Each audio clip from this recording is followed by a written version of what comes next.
Hi, it's Llarold, and today I'm going to talk about how to play Brewmaster Monk in the War Within Season 2.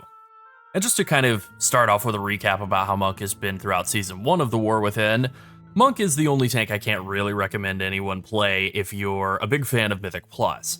If you like Raid, if you like Monk, then sure, go for it. You know, if you find Monk fun, you should have fun. I will play mine some throughout the season for that exact reason. I like it, I think it's fun. But there's no competitive justification for playing Monk. The damage is kind of at the bottom of the barrel now. It has no special group utility, nothing that another tank can't do better. It feels weak in Mythic Plus, it's just not tanky at all there, and it is a keybind heavy spec, so it's a lot of hard work for pretty much no reward. Again, unless you find it fun. That's a horrible deal. Not anything I could recommend to anybody. Now in raids, especially early on in progression, it is capable of surviving a lot of burst damage without much gear, so for that reason, and that reason alone, it is going to be used in high level progression raiding, but I will not be maining Monk for the coming season, at least not the first half of it. I've had enough. Great sales pitch, right? Well anyway, I'm still going to talk about it, so clearly I still love it. And with that flowery sales pitch out of the way, let's start with the changes to Brewmaster Monk. So the first change is a good one, 15% increased damage. That's great, right? Except it actually isn't, it's actually a nerf. But Brewmaster Monk got 15% increased damage and so did Prot Pally, but Prot Paladin was way out in front of all of the other tanks in terms of damage in Mythic Plus, and Brewmaster wasn't, and it really wasn't great in Raid already.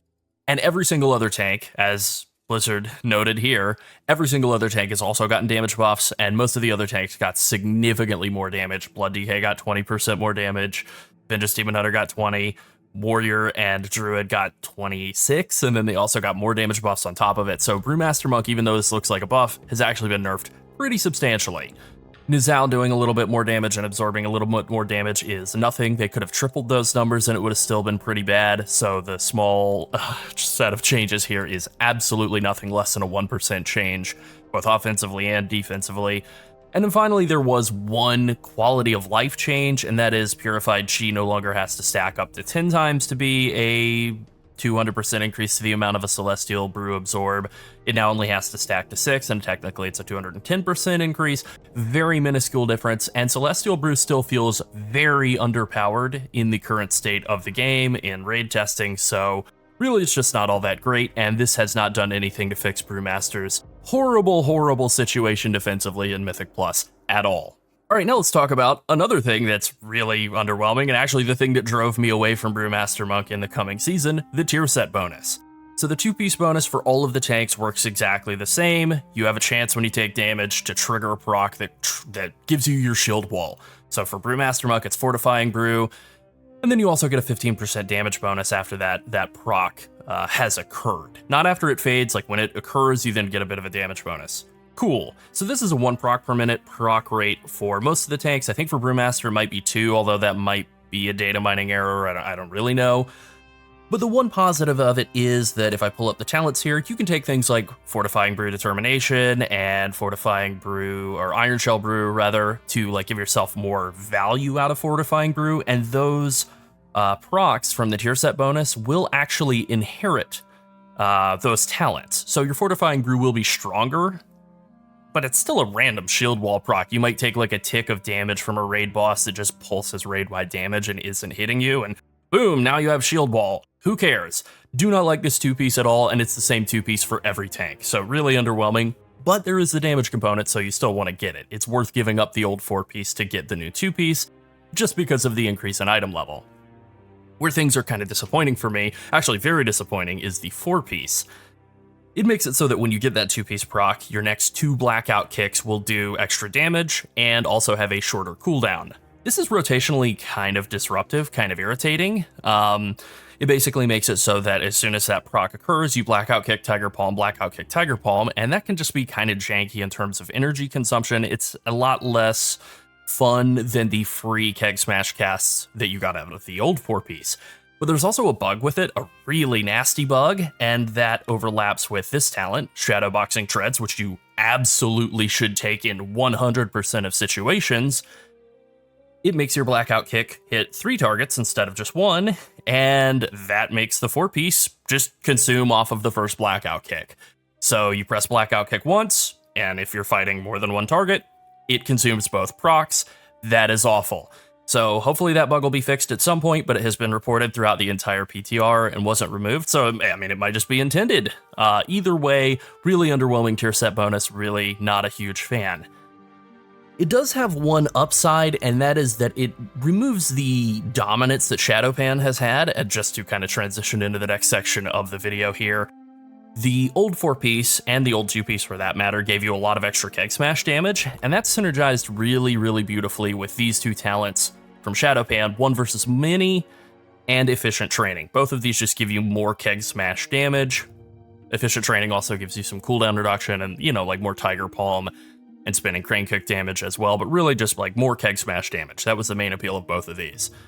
And so that also synergized really nicely with Scalding Brew, which is not my favorite talent or playstyle, but ultimately, you know, you were getting a lot of keg smashes, so you just wanted to lean in on all that.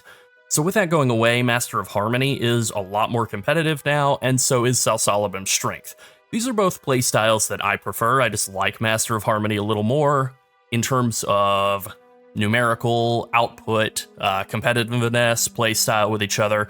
They're pretty similar. Shadowpan kind of has a 240 energy thing that you build up. You spend 240 energy and then you do a big burst of damage and then get yourself one of these Wisdom of the Wall procs. You don't really have any control over which one you get, but you get kind of a big burst damage proc out of that.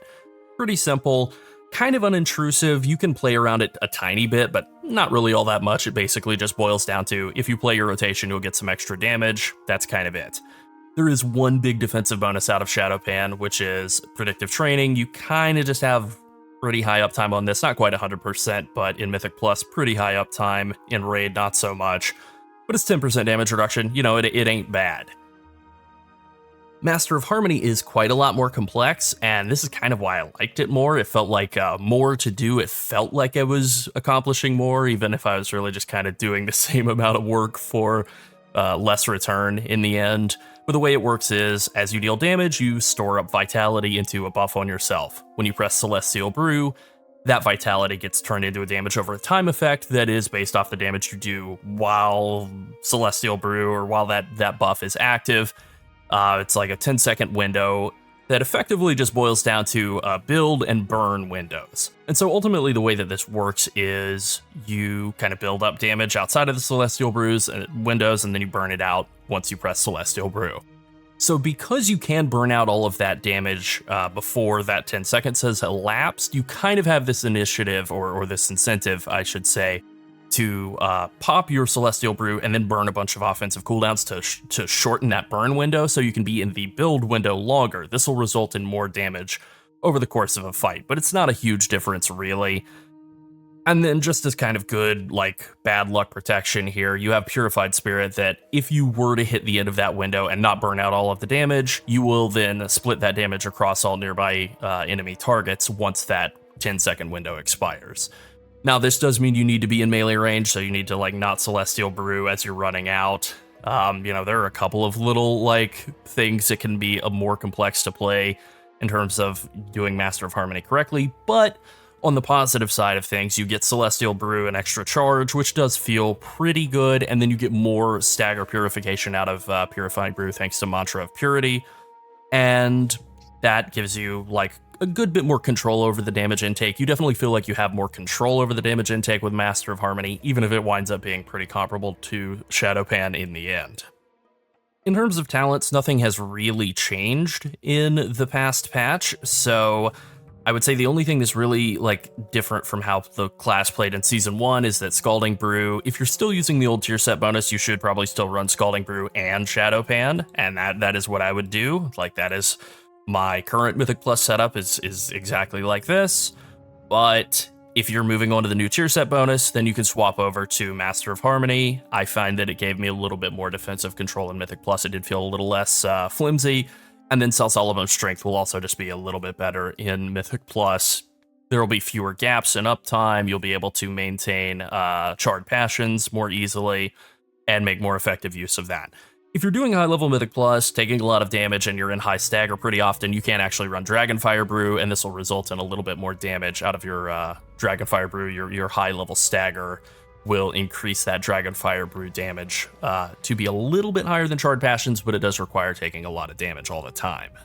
The talent setup that I like to run in Raid is pretty similar. I think the main things that I swap around are just some of the sort of simpler defensive bonuses, things like Pretense of Instability. I drop that for Raid.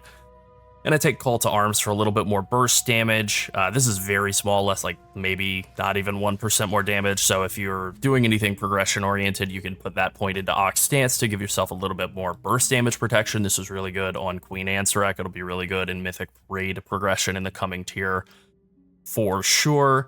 And then there are a handful of like mobility things that are kind of useful in Mythic Plus, things like Jade Walk, out of combat move speed, that are just useless in Raid.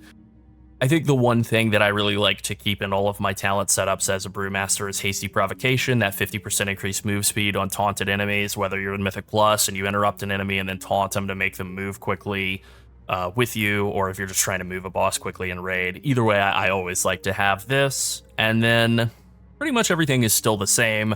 I'll just pinpoint like one final thing, and that would be Improved Touch of Death. Is normally, it's a little janky, you know, it gives you the chance of like doing a lot less damage with improved with regular Touch of Death, but it opens up the window to be usable from 15% health or less, and that allows you to make better use of Fatal Touch, especially in Raid. If you're fighting a boss that, you know, as soon as it hits 15%, you can like Fort Brew and Touch of Death and not run the risk of being unable to use it in the last second, and then get that 5% extra damage for that next 30 seconds. That can actually wind up being pretty valuable in a lot of Raid situations where there aren't adds to Touch of Death.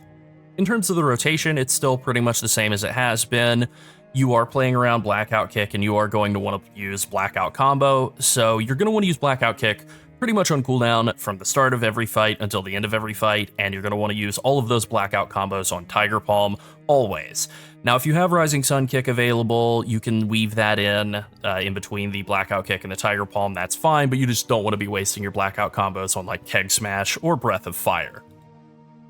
Otherwise, you want to keep Keg Smash, Rising Sun Kick, and Breath of Fire on cooldown all the time. Use Celestial Brew to mitigate burst damage, or offensively, if you're playing Master of Harmony, use Purifying Brew to remove damage from yourself. Use all of your mini defensive cooldowns to not get killed by burst damage. You know, all of the usual stuff. If you're able to kind of overlap a couple of stacks of Weapons of Order and Exploding Keg with each other, that can help with burst damage a lot, especially at the start of a pull. But otherwise, you know, nothing has really changed in terms of the way that you play Brewmaster right now. It's pretty much the same old spec. And on that note, you want versatility and you want crit. Those are your top two stats. You're gonna just stack both of those to the moon. Mastery is okay in Mythic Plus, not really that great in Raid, and haste is always bad, but the most important thing is just maximum item level. Just juice your item level as much as you possibly can. That is kind of priority number one. Alright, I think that pretty much covers it. Monk is not really very good right now. I'm still going to play it a little bit just because I like the pain and I like the class, but I honestly can't recommend it for anybody who's actually trying to be competitive. I'm sorry if that comes across harsh. I would rather steer people away from Monk than like sugarcoat it or lie and have them get baited into having a bad time and then hate me for it. You can play it if you like. I mean, why not? I'm going to. Go for it. Have fun. But if you're on the fence about playing Brewmaster Monk, don't bother. Save yourself the torture, at least until Brewmaster Monk gets a redesign, because it really needs one. Alright, that's it. Be sure to like and subscribe if you enjoyed the video and want to see more like it. And if you want to support us even further, consider becoming a channel member. Thanks for watching. Bye.